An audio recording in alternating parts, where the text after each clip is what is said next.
अश्वत्थामा दुर्योधन से कहता है, अगर तुम मुझे सेनापति बना देते तो तुम्हारी ऐसी दुर्दशा नहीं होती।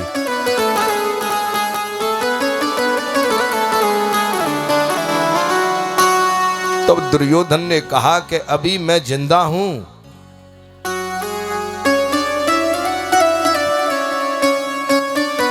इसलिए मैं तुझे सेनापति घोषित करता हूं।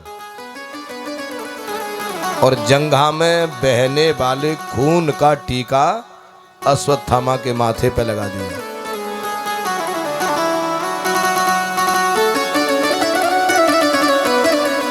और जब ब्राह्मण माथे पर खून का टीका लगाने लग जाए तो पतन निश्चित है।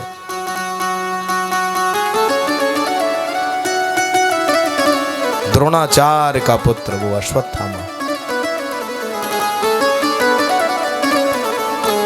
अपने मित्र की खुशी के लिए और पांडवों की शिविर की तरफ चल पड़ा और रात्रि के समय पर तलवार लेकर के इस शिविरों में घुस रहा है। और भगवान श्री कृष्ण ने सब ध्यान लगा के देख लिया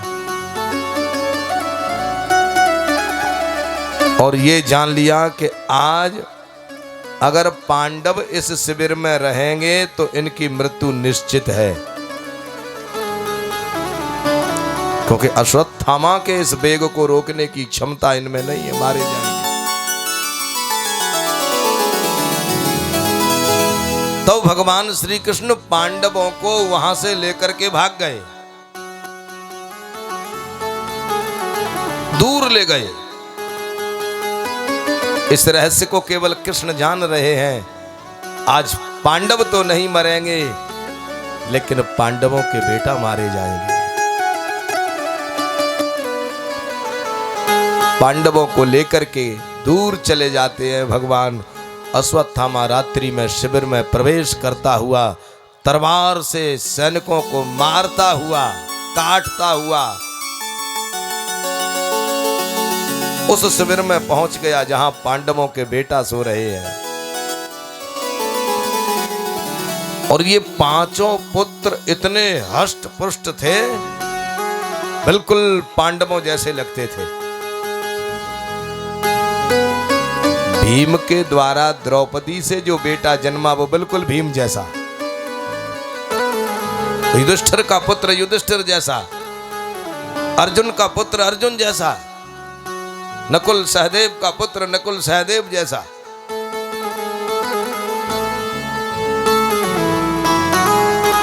पांचों पुत्र सो रहे हैं चादर ओढ़ करके।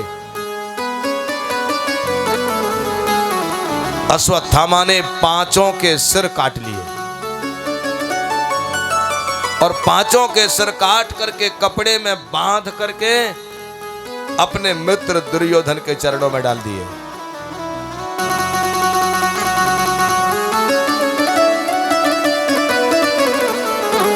और दुर्योधन से कहा, मित्र हमने तुम्हारे ऋण को चुका दिया, हम पांचों पांडवों के सर काट करके ले आए हैं। दुर्योधन ने कहा, जिन पांडवों को मारने के लिए 18 दिन में 18 अक्षौहिणी सेनाएं मारी गईं और उसने एक ही घंटे में उनको मार दिया। अच्छा अश्वत्थामा, मुझे भीम का सिर दे दो। भीम से बड़ी दुश्मनी है दुर्योधन की। अब महाराज भीम के बेटा का सिर बिल्कुल भीम जैसा है, अश्वत्थामा ने दुर्योधन के हाथ में दे दिया। दुर्योधन ने उस सिर को जैसे कच्चे मिट्टी के कुल्हड़ को फोड़ देते हैं, ऐसे उसको फोड़ दिया।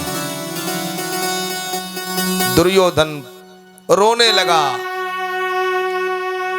अश्वत्थामा तूने अनर्थ कर दिया, ये भीम का सिर नहीं है, ये तो भीम के पुत्रों का सिर है। अश्वत्थामा ने कहा, कैसे तुमको कैसे पता है कि ये भीम का सिर नहीं है? बोले मैं जानता हूं, भीम का सिर वज्र का है।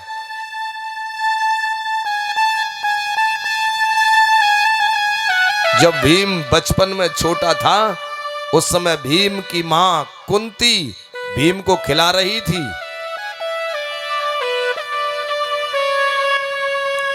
खिलाते समय वो भीम हाथ से छूट गया तो नीचे एक पत्थर का टुकड़ा रखा था, उस पर भीम का सिर गिरा तो पत्थर के टुकड़े टुकड़े हो गए थे। सिर का कुछ नहीं बिगड़ा, पत्थर के टुकड़े टुकड़े हो गए। तो इस रहस्य को कुंती जानती थी और दुर्योधन जानता था कि भीम का सिर वज्र का है। तूने अश्वत्थामा ये तो अनर्थ कर दिया, अब तो मेरे कुल में कोई पानी देने वाला भी नहीं बचा। दुर्योधन का जो इतिहास है वो समाज के लिए बहुत बड़ी चेतावनी है। चाचा ताऊ के लड़के, चाचा ताऊ के वो पुत्र जमीन के विवाद को लेकर के आपस में लड़ गए, उसका परिणाम है महाभारत।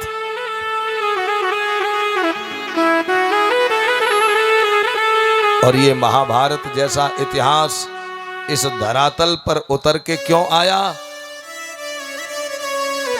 वेद व्यास भगवान ने महाभारत जैसे इतिहास को एक ग्रंथ में क्यों लिखा? इसलिए लिखा जिससे कि भारतवासी इसे पढ़ सकें और इस इतिहास को पढ़ करके आगे चल करके चाचा ताऊ के पुत्रों में महाभारत ना हो, इसलिए ये इतिहास आया भारत में। और महाभारत जैसे इतिहास को पढ़ने के बाद भी अगर भाई भाई बेईमान बने रहें तो धिक्कार है उनके लिए।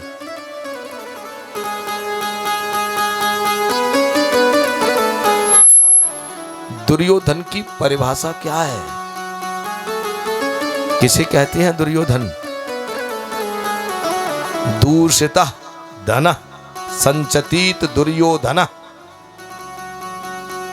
दूषित धन जो इकट्ठा करता है उसको दुर्योधन कहा है। भाइयों के हिस्से को जो हड़प लेता है वो दुर्योधन है। एक द्रौपदी जैसी आदर्श नारी को भरी सभा में जो नग्न करने की कोशिश करता है वो दुर्योधन है। एक असहाय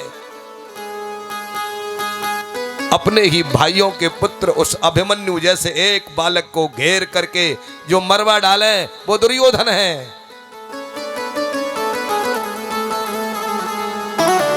दुर्योधन का सीधा अर्थ है बेईमान।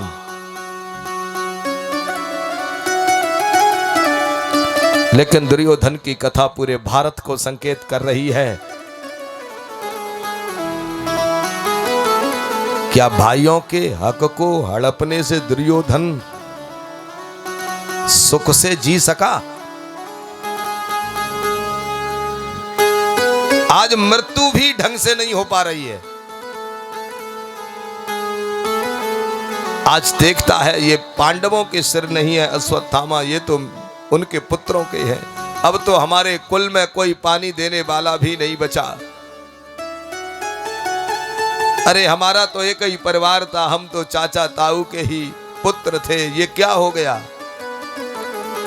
बिलबिलाता विलाप करता हुआ दुर्योधन की मृत्यु हो गई। आज कुछ भी नहीं रहा।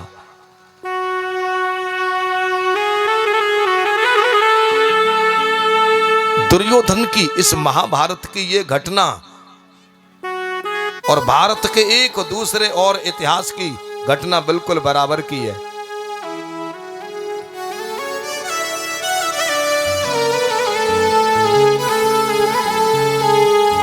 भारत के इतिहास में भी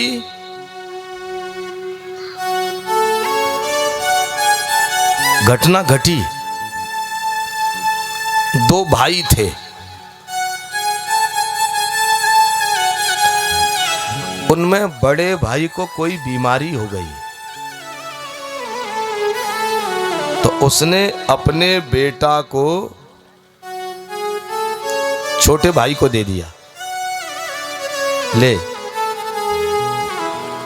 इसे तू पालन करना, मैं तो कभी भी मर सकता हूं, लेकिन इसे तू अपना भतीजा समझ के पालन मत करना, ये तेरा बेटा है, मैं तुझे समर्पित कर रहा हूं, सज्जनों ध्यान देना। एक बड़ा भाई अपने बेटा को छोटे भाई को दे देता है और उसकी मृत्यु हो जाती है। छोटा भाई अपने भतीजी को पाल रहा है,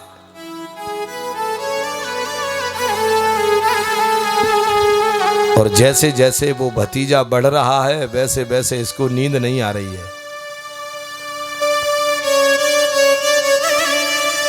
इसे लग रहा है कि ये बड़ा होगा तो आधी संपत्ति का हिस्सेदार बन जाएगा, ये मेरा बेटा नहीं है, ये तो मेरे भाई का बेटा है। और जब इसके अंदर ये बेईमानी का कीड़ा घूम गया, तब इसने जल्लाद को बुलाया और जल्लाद से कहा, इसे ले जाओ और जंगल में काट करके नदी में फेंक देना, और इसकी कोई निशानी ले आना जिससे मुझे पता लग जाए कि ये मर गया है।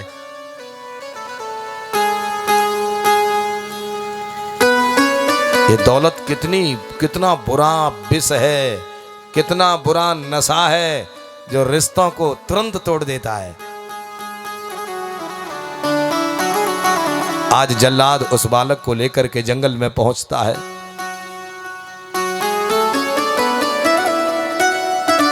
जल्लाद कहता है, तुझे कुछ खाना है, कुछ खाना पीना हो तो बता दे।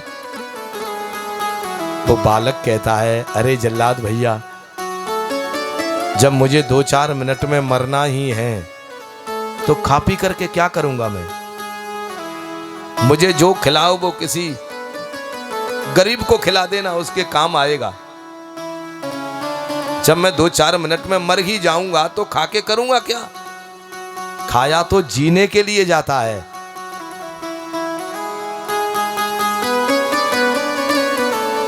जल्लाद के मन में आया, इस बालक में कुछ है। जल्लाद ने कहा, तो तेरी कोई और अंतिम इच्छा है? हाँ, एक मेरी अंतिम इच्छा है। क्या? बोले, एक चिट्ठी लिख रहा हूं, इसे मेरे चाचा को दे देना। उस बालक ने एक चिट्ठी लिख दी और उस चिट्ठी में 4 लाइन का एक श्लोक लिख दिया। और जल्लाद जब उस चिट्ठी को पढ़ता है तो जल्लाद के हाथ से वो तलवार गिर पड़ती है। जल्लाद कहता है, ये कोई साधारण बालक नहीं है। जल्लाद ने कहा, मैं तुझे नहीं मार सकता हूं। एक छोटी सी अवस्था वाला बालक और एक भोजपत्र पर ऐसा श्लोक लिख देता है, जल्लाद भयभीत हो जाता है। जल्लाद कहता है, अगर मैं खाली जाऊंगा तो वो मुझे मारेगा, तेरा चाचा। इस बालक के 6 उंगली थी, एक काट ली जल्लाद ने। एक उंगली काट करके इससे कह दिया, तू अब भाग जा यहां से कहीं दूर, तेरे चाचा से मैं कह दूंगा कि मैंने उसे मार दिया। ये जल्लाद उस बच्चे की उंगली लेकर के उसके चाचा के पास पहुंचा। लो, तुम्हारा कांटा निकल गया, हमने मार दिया उसको, ये उसकी उंगली है। चाचा बोला, उसने कुछ कहा? बोले, एक चिट्ठी दे दी है।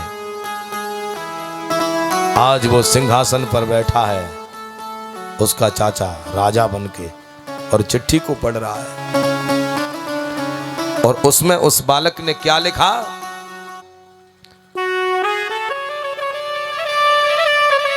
मान्धाताश्च महीपतिकृतयुगा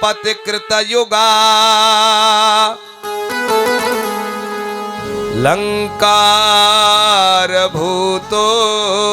गता सेतुर्येन महो दधौ विरचिता क्वासौ दशस्यान्तकः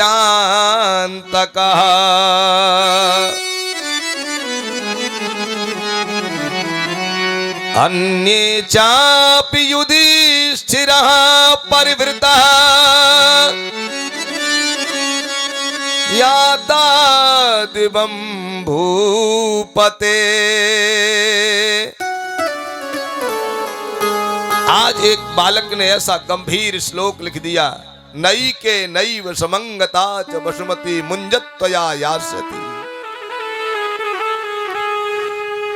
बालक लिख रहा है, हे चाचा मुंज, चाचा का नाम मुंज।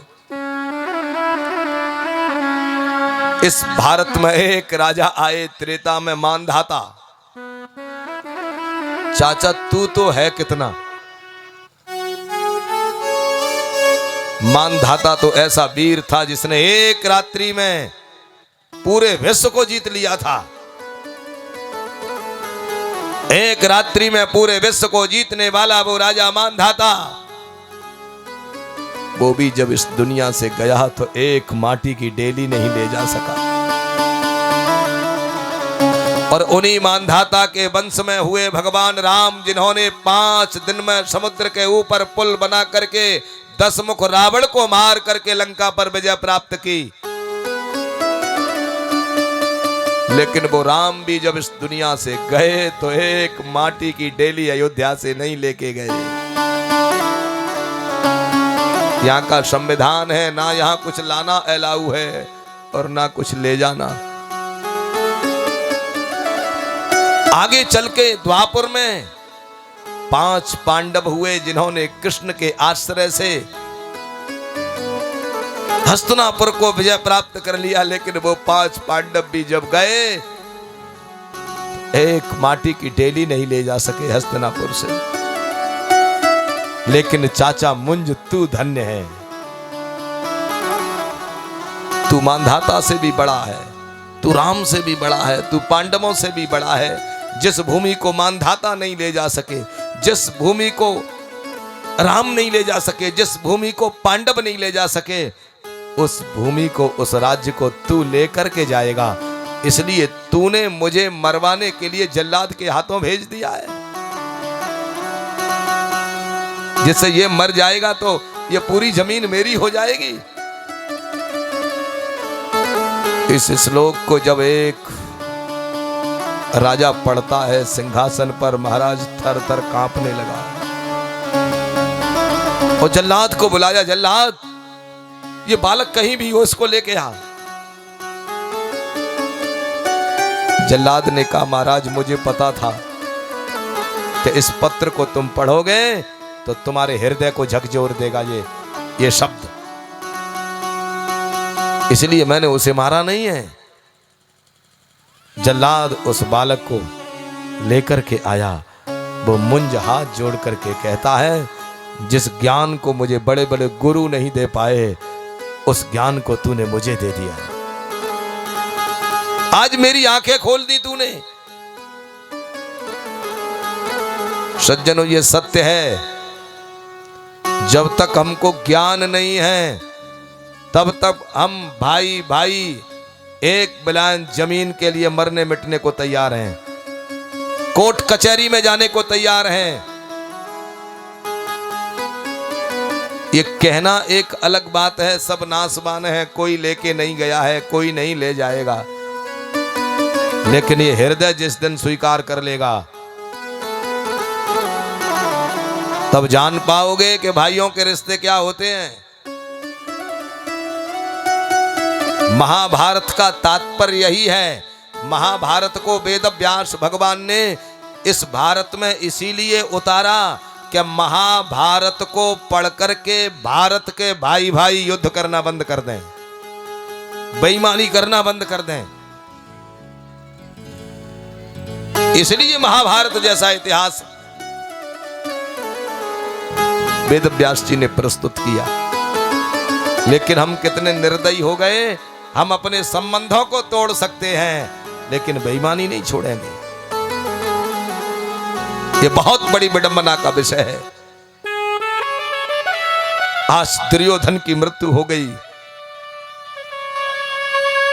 जो दुर्योधन कहता था कि 5 गांव तो छोड़िए, बिना युद्ध के मैं सुई की नोक के बराबर जमीन नहीं दूंगा, आज वो दुर्योधन क्या लेके गया। इसलिए इस कथा को सुनकर के हम अपने रिश्तों को मजबूत बनाएं।